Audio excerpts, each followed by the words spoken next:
That's what our next speaker is all about. Rebecca Davis, she uses dance to educate and to empower children in war-torn countries, empower them to live by their own beat, basically, and acquire life skills to move to their own tune through very turbulent times, but also with some fun and joy to it. So please welcome Rebecca Davis. Thank you.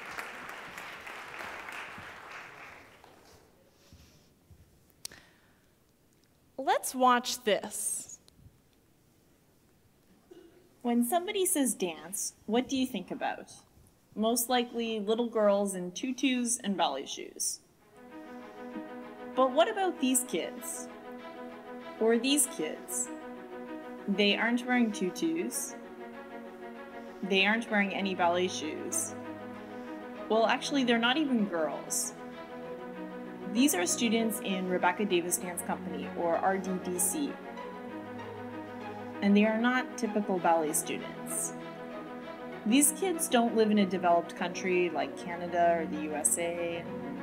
They live in Guinea, West Africa, or in Rwanda in the Great Lakes region of Africa. They don't go to school. They are mostly illiterate. They don't live in nice houses or have cars. They actually don't live in homes at all. They live on the street. These are street children who are fighting for the chance to go to school and possibly end the poverty cycle that has escaped generations before them. RDDC is a not-for-profit organization based in the USA but working internationally to provide dance and educational programs for street children and underserved youth in post-conflict and developing countries. I have to admit that it's really weird to find an NGO that thinks dance is the way to stop poverty. But when you look at the model in the field, it makes sense and it produces results. On a continent where dance is an intrinsic part of culture, high-energy, fast-paced dance classes capture the attention and physicality of street children. By setting up local dance teachers to run free classes at a community center, street children start to show up on a regular basis to the RDDC program. Over time, the children develop a sense of structure, responsibility, and respect for the teachers and their peers.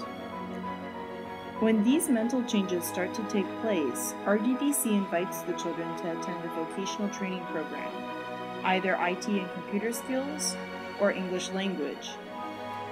Those street children who are successful receive sponsorship to attend boarding school, the ultimate solution for transforming these children into educated, self-sufficient young people who work and live in homes instead of scrounge the street and beg for food.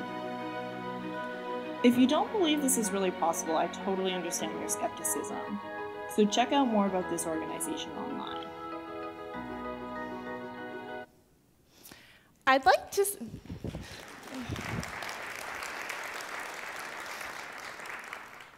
to start by reading a few statements and asking you to tell me if these are true or false. The first one. A child who can neither read nor write can send you an email right now, all the way from Africa. True or false? Very good. Must be Fulbrighters. 2 girls of different ethnicities with families who do not speak to one another are now best friends. Very good. A boy who lives on the street and steals to eat takes ballet class regularly. Ah. A homeless child will return a lost iPhone to you if he finds it. Tricky, eh? True. The NSA wiretapping program spreads to Africa. False. Why, you ask? Well, it turns out street kids are actually better at collecting personal data than the US government. I've learned a lot from working with street kids in Africa. When I was a little kid, I had already decided I wanted to work in the field of dance. When I was 5, I wanted to be a ballerina. When I was 7, I had decided to be a dance teacher. And by the time I was 12, I wanted to be a choreographer. And actually, that never changed. When I was 23, I started RDDC, a dance company based in Philadelphia. In 2008, I was reading Nick Kristof's articles in the New York Times about the genocide in Darfur. And then I came across a book, The Devil Came on Horseback, by Brian Steidel and Gretchen Wallace. These sources inspired me to try to speak out against genocide. And the way I could do that was with dance. So my dance company created a ballet about the situation in Darfur. That artistic experience made me want to understand, what does a post-conflict country look like? You know, at that time I was thinking Sudan would stay united, and this would be the future of the people of Darfur. And I wanted to understand that. So I went to Rwanda. And in Rwanda, I met this kid, Christiane. And Christiane was living here with 29 other kids. I remember the first time I went to meet this group of boys. I was walking down the dirt road next to this compound, and I hear this like booming hip-hop music. And I open the gate, and here's Christiane with 29 boys in front of him leading a hip-hop rehearsal. And I go up to Christiane and I say, "Hi, I'm Rebecca." And he says, "Oh, I can't talk to you right now. I'm teaching class." And I realized at that moment, dance is pretty powerful in Africa. But hip-hop classes are not the reality of Rwanda. I'm going to share with you some devastating statistics. 42% of the population in Rwanda today are under the age of 15 years old. The 1994 genocide, exactly 20 years ago, wiped out a section of the population. What does that mean for the youth today? It means children without parents.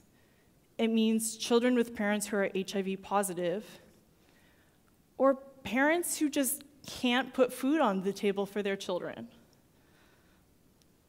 So these youth go to the street to beg for food, steal for food, and they end up living on the streets, and they end up staying on the streets, and they never go to school, and they never have the chance to bring themselves up in life. So I went back to Philadelphia and my dance company after going to Rwanda, and I started asking myself, am I doing enough? Am I doing enough with my dance company?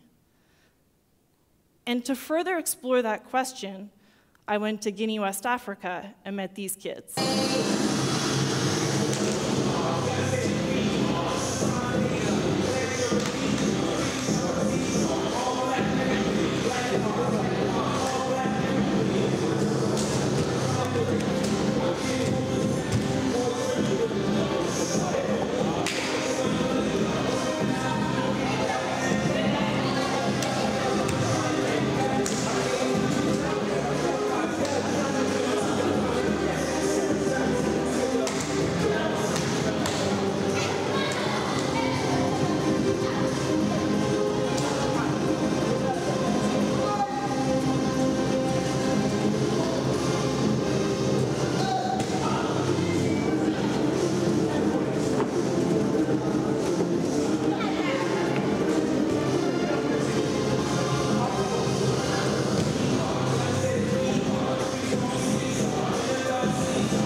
Chin.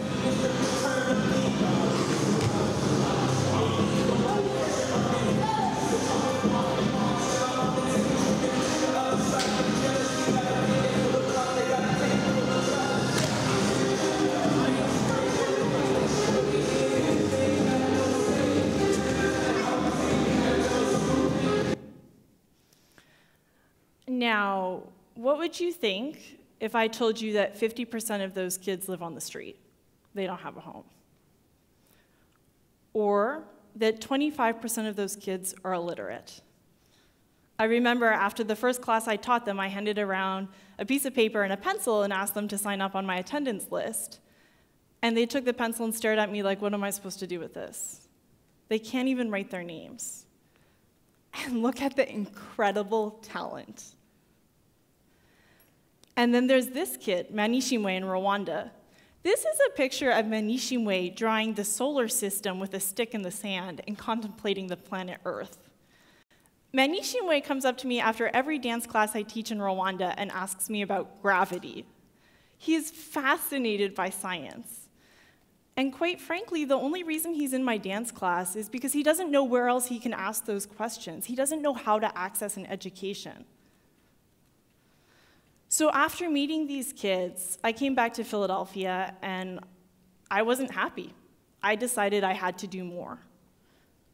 So in 2010, I scrapped the mission of my company and created an organization that has a 3-part model to try to help street kids in post-conflict countries. The first phase is easy. It's a dance class. Center is open, music plays, kids can come and take dance class. They can interact with their peers, they can earn the respect of their teachers, get complimented, improve their self-esteem. But that dance class is critical because that's the first step to developing basic cognitive learning skills. The children can now learn how to concentrate, memorize, retain information, apply that information in the next class. And when they start to develop those learning skills, we move them to the second phase of the model, which is English classes or basic IT training. This is a much more structured academic environment, and we see if the kids can still continue to learn.